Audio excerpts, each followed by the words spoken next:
പൂജാരി കുടുംബത്തിൽപ്പെട്ട രാഹുൽ ഈശ്വർ ക്ഷേത്രത്തിലെ പൂജാരിയാകാതിരുന്നത് നന്നായി.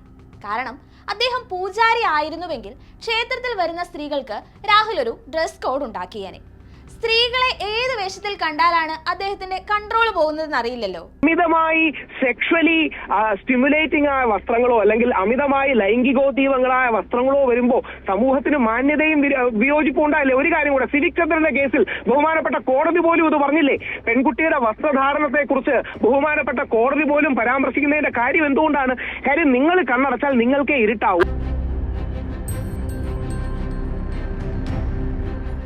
രാഹുൽ ഈശ്വറിന്റെ വാചാലതയ്ക്ക് സഭ്യമായ ഭാഷയിൽ ഇതിലും നന്നായി മറ്റൊരു മറുപടി ലഭിക്കാനില്ല.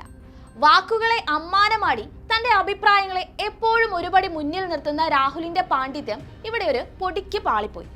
എന്നാലും തോൽവി സമ്മതിക്കാതെ ചർച്ചകളിൽ കിടന്ന് ഉരുളുകയാണ് രാഹുൽ. സമൂഹത്തിൽ കുറച്ച് പൊതുമാന്യതകളും പൊതുബോധങ്ങളും പൊതുമര്യാദകളുമുണ്ട്.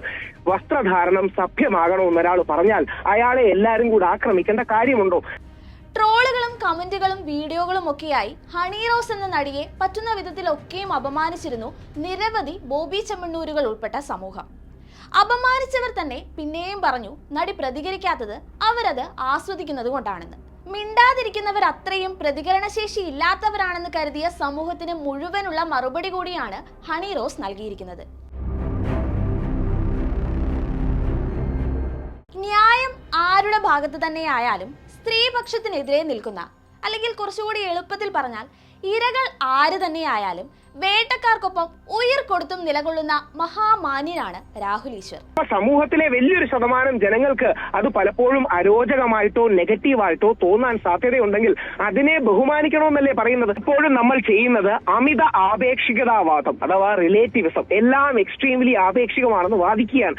ആ വാദത്തിന് അർത്ഥമില്ല. അതുകൊണ്ടാണ് ഹണി റോസിനോട് ബഹുമാനം പോലെ നേരത്തെ അമല പോളിന്റെ കാര്യവും പറഞ്ഞത്. വാചാലത കൊണ്ട് പറയുന്നതൊക്കെയും ശരിയായി കാണിക്കാമെന്ന അദ്ദേഹത്തിന്റെ മനോഭാവം ഇതുകൊണ്ടൊന്നും മാറാൻ പോകുന്നില്ലെന്നത് വേറെ കാര്യം. തൊലിക്കെട്ടി അത് കുറച്ചൊന്നുമല്ല കൂടുതൽ. എന്നാൽ ഇനിയെങ്കിലും സ്ത്രീകൾക്കെതിരെ വായ തുറക്കുമ്പോൾ ഇത്തരത്തിലുള്ള ചില പൊള്ളുന്ന മറുപടികളെങ്കിലും അദ്ദേഹത്തിന്റെ ഓർമ്മയിലിരിക്കട്ടെ.